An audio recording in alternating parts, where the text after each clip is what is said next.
Alhamdulillah, alhamdulillah rabbil alamin. Allahumma shalli ala Muhammad wa ala ali Muhammad.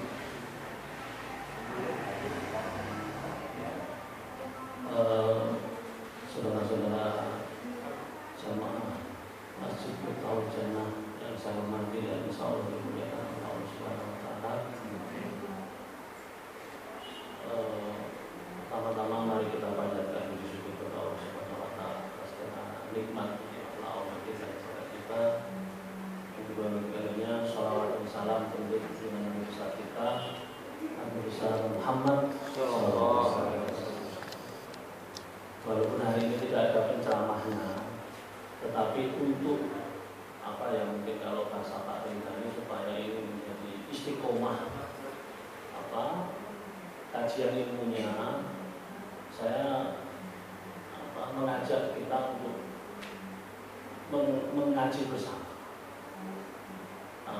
Karena ini juga tidak ada persiapan, mohon maaf kalau nanti banyak kekurangan dan salah.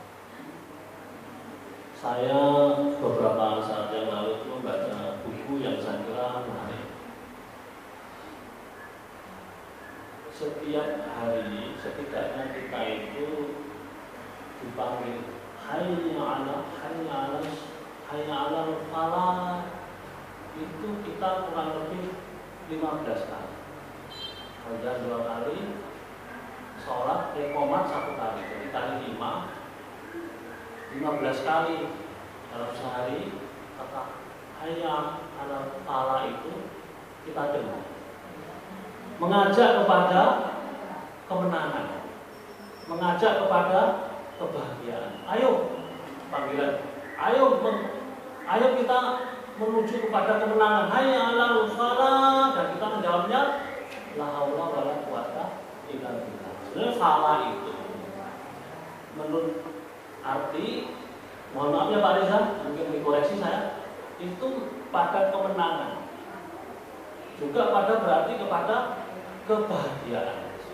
Jadi orang yang menuju kepada sholat ketika dipanggil hayya 'alal falah, mari menuju kepada kemenangan. Kemenangannya apa? Mari kita sujud pada Allah Subhanahu wa taala. Jadi ketika kita memenuhi panggilan itu, kita mendapatkan kebahagiaan. Tidak semua orang di antara yang mendengar panggilan Allah Subhanahu wa taala itu datang menghadiri sholat bersama. Jadi ya kita karena patut bersyukur pada Allah Subhanahu wa taala kita bisa hadir. Jadi kemenangan, kebahagiaan, aflaha, fahlaha itu kata kalau dalam surat As-Samsi itu seperti ini. Qad aflaha man ja'ah. Beruntunglah orang-orang, berbahagialah orang-orang yang mensucikan dirinya. Wa qad khaba man dasaha. Ada juga qad aflaha man ja'ah wa dzakara isma rabbih fasalla. Bal tu'siruna hayata dunya wal akhiratu khairun wa abqa. Inna hadzal syukurna sufi ibrahim wa musa. Jadi dalam perjalanan hidup kita itu, mohon maaf ya, ini kalau saya salah tolong dikoreksi. Kita itu kalau bisa sehat secara jasmani dan sehat secara rohani. Kalau kita itu badan kita sakit, kita tentu tidak nyaman. Nah, kenapa kita juga tidak bahagia dalam kehidupan itu? Karena jiwa kita juga sakit. Jadi untuk membuat kita hidup kita itu menjadi bahagia, maka hati kita juga harus sehat, hati kita juga harus bersih. Jadi kalau menurut saya, mohon maaf Pak Reza, semboyan di dinas lurah itu ada menurut saya salah. Kan selama ini mensana corpore sano. Jadi dalam badan yang sehat terdapat jiwa yang kuat. Sebenarnya harusnya terdapat. Bukan mensana corpore sano, mensano corpore sana. Mungkin ini. Harusnya di dalam jiwa yang sehat itu terdapat tubuh yang kuat. sehat, insya Allah terhindar dari banyak penyakit. Kalau kita mendengarkan, mohon maaf, ceramahnya Ustadz Danu itu selalu menyampaikan ada hubungan antara penyakit fisik itu dengan antara penyakit jiwa dengan penyakit fisik. Itu riset-riset sudah banyak membuktikan bahwa sumber penyakit itu kata dokter 90% orang sakit itu karena masalahnya apa? Karena stres. Stres itu artinya tidak bertawakal pada Allah, juga tidak bisa memanage pikiran, tidak bersyukur. Jadi orang kalau misalnya punya sakit marah itu semakin termasuk penyakit yang disebut di dalam Al-Quran. Ciri-ciri orang bertakwa itu adalah mampu mengendalikan amarah. Nah, orang marah itu mesti tekanan darahnya tinggi, kemudian juga bisa kena stroke. Artinya dari sesuatu yang sifatnya non fisik itu kena fisiknya. Orang misalnya juga mendendam, juga bisa kena penyakit di fisiknya. Jadi selalu ada hubungan antara di dalam tubuh manusia kita ini kan terikat antara yang rohani jiwa kita ini dengan yang jasmaninya. Jadi itu kita harus harus pandai mengelola pikiran kita, mana sesuatu yang mungkin memang layak kita pikirkan dan ada sesuatu yang memang kita pasrahkan saja pada Allah. Itu yang memang hanya mudah ngomongnya tapi pada pelaksanaannya sangat sulit. Kita harus bisa mengatur mana urusan yang penting, mendesak segera dilakukan, penting tapi tidak mendesak, tidak penting tidak mendesak, ada juga yang tidak penting tapi mendesak dilakukan. Itu kalau dalam teori buku Seven Habits itu begitu. Jadi mohon maaf, saya kemarin juga mendengar cerita dari mungkin kita tahu Muhammad bin Salim Gus Bahar. Orang tanya bagaimana supaya hidup itu bahagia, maka beliau itu menjawab begini: persedikitlah hal yang membuatmu itu sedih, maka akan banyak hal yang membuatmu bahagia. Saya termenung dengan pernyataan ini. Persedikit hal yang membuatmu sedih, maka akan banyak hal yang membuatmu bahagia. Beliau mengutip ceramahnya, pidatonya Khalifah Umar bin Khattab ketika pertama kali dilantik menjadi khalifah. Kalau tidak salah, yang disampaikan itu begitu. Ketika Khalifah Umar bin Khattab itu dilantik, beliau mengatakan, saya ini dari Bani ini, dan saya itu waktu kecil bekerja di bibi saya, dan saya mendapat hadiah beberapa rumah. Itu senang kita. Jadi begini, kita itu kadang untuk senang, ada orang itu untuk senang baru jalan-jalan sampai ke Cina atau Prancis. Nah, kalau kita itu sudah cukup senang dengan bersujud pada Allah Subhanahu wa Ta'ala, itu sudah kebahagiaan yang luar biasa. Jarang orang misalnya kita untuk bahagia kenapa harus makan enak? Kita makan sudah makan, ya Nabi mencontohkan dengan 3 kurma saja tidak. Kita bisa makan aja sebuah kenikmatan yang luar biasa. Betapa banyak orang yang tidak bisa menikmati makanan. Jadi kalau kita itu menargetkan yang membuat kita itu hal yang sederhana, seperti yang saya sampaikan di awal tadi, kita bisa sujud pada Allah, kita bisa melaksanakan perintah Allah, kita sudah bersyukur, itu aja hidup kita akan tenang. Kalau kita hidup tenang, kita juga insya Allah akan terhindar dari penyakit-penyakit fisik. Jadi kalau saya mendengar Ustaz Danu itu, lalu beliau menyampaikan ada hubungan yang erat sekali antara penyakit fisik dan penyakit non fisik. Sumbernya mesti dari yang fisikis. Semua orang ketika diruntut sakitnya apa, mesti yang sumbernya adalah penyakit fisikis, jiwanya. Jadi kita dalam perjalanan hidup ini moga-moga kita bisa selalu hot menyucikan diri. Al-Quran Allah Subhanahu wa Ta'ala itu selalu memuliakan orang yang mensucikan diri, tapi tidak menghormati orang yang menganggap dirinya suci. Jadi kita itu kalau dalam perjalanan menuju Allah Subhanahu wa Ta'ala itu selalu merasa diri kita penuh dengan kekurangan amal, kekurangan pengetahuan, kekurangan ibadah kepada Allah. Dan itu menjadikan kita untuk selalu terus-menerus memperbaiki amal. Jadi mungkin itu saja yang bisa saya sampaikan. Mohon maaf, saya bukannya apa, kalau ada yang dipertanyakan, saya terbuka. Ini menjadi PR bagi saya. Artinya nanti kalau saya nggak bisa jawab, ya saya cari jawabannya. Silakan. Ini kalau sakit mata itu apa, Pak? Sakit mata? Oh.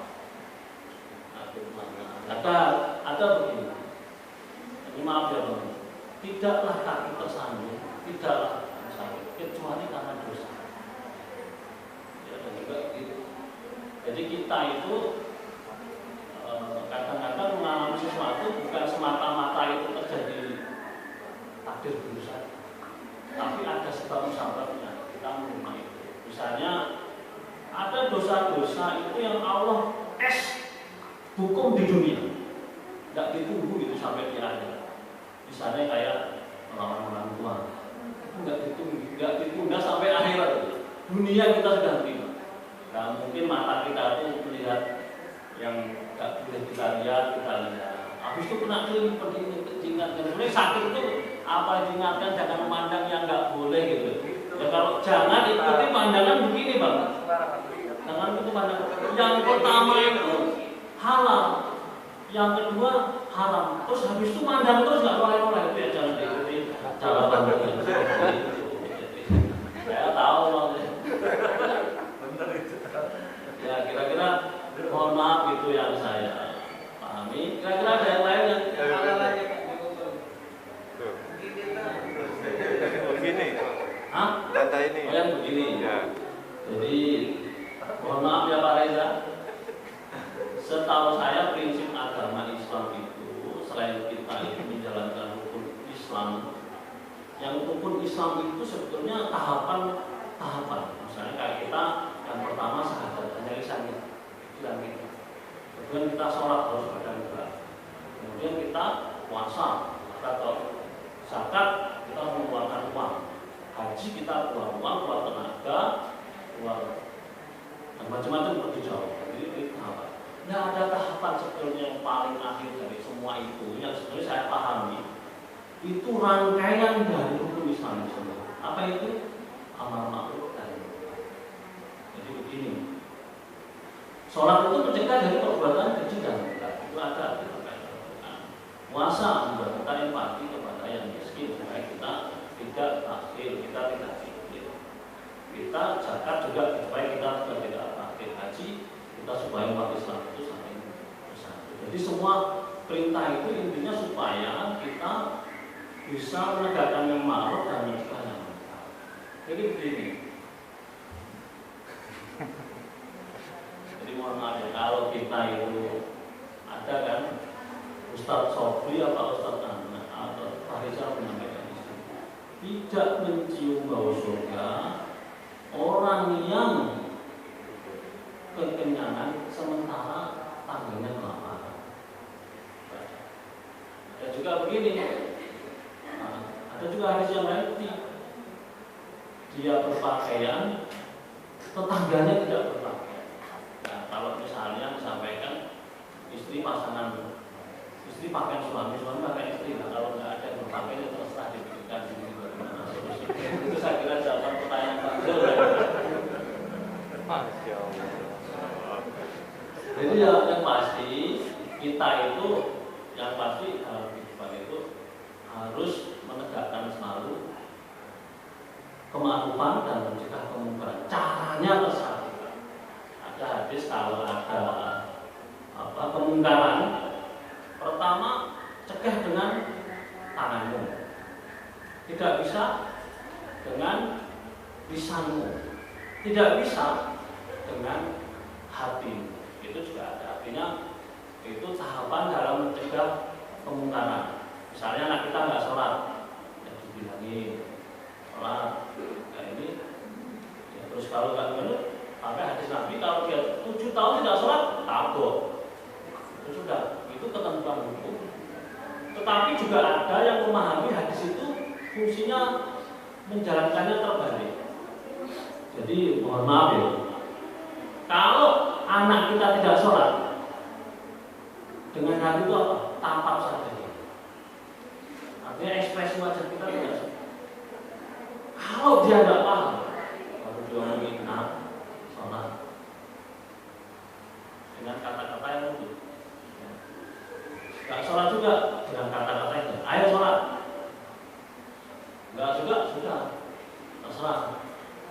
Dibenarkan loh nabok itu pakai dihukum, pakai dipukul itu ada hadis. Jadi saya kira begitu.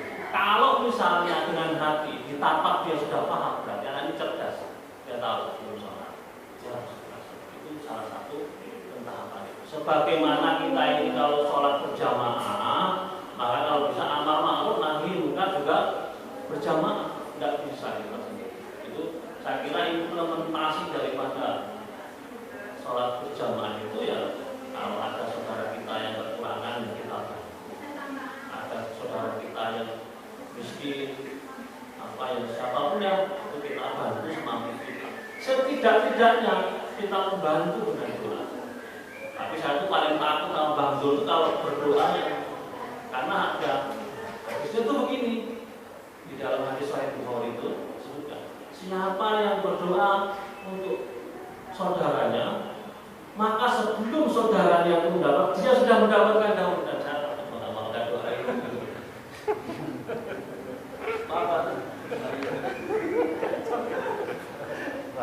Bahaya itu. Intinya saya kira pada diri kita masing-masing itu kita bisa mengukur kemampuan diri kita. Jangan sampai kita juga niat beribadah, tapi yang lain jadi terlantar. Ibadah yang mana? Maksudnya ibadah yang mana? Ibadah apapun Bang.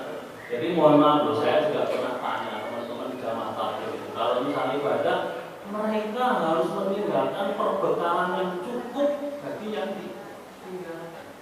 Dan kalaupun mereka pergi jauh, ada juga jamaah itu yang menyediakan konsumsi bagi keluarga yang ditinggalkan. Kalau anaknya sakit, ada yang istrinya sakit, juga ada yang ngurus istri yang lain yang bantu.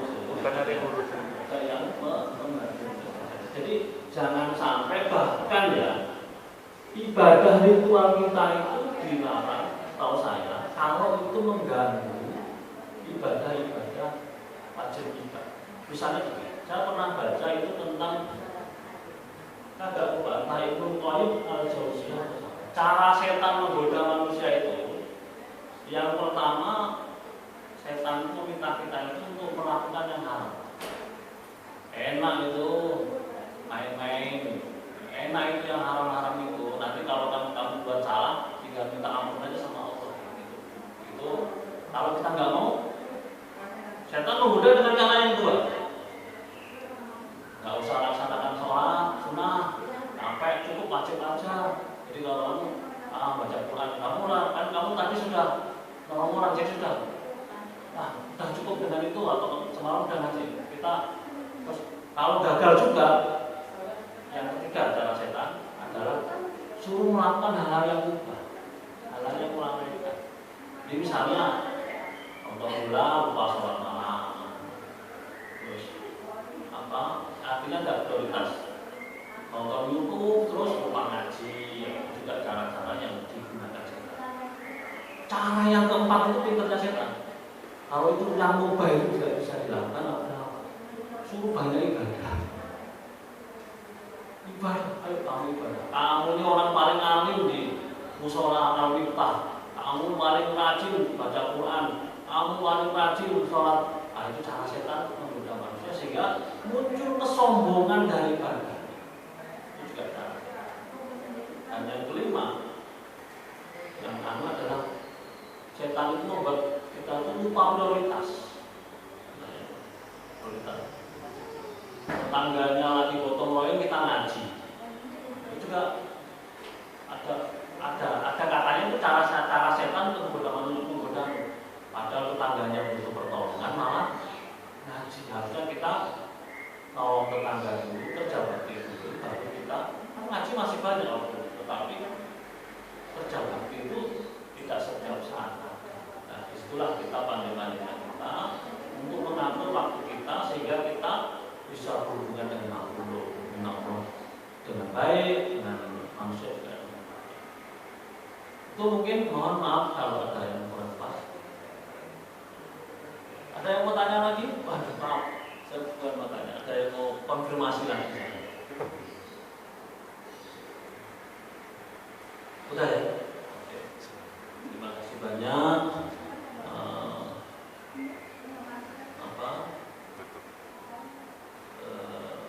Telah mengikuti kajian hari ini, semoga melalui kajian hari ini, kalau bahasa Ustadznya itu selalu saya dengarkan dalam hadisnya, seluruh makhluk di lautan orang akan memohonkan ampun kepada orang yang menuntut ilmu. Saya tahu nggak apa hadisnya, tapi kurang lebih gitu ya, Pak Reza. Terima kasih banyak. Saya wassalamualaikum warahmatullahi wabarakatuh.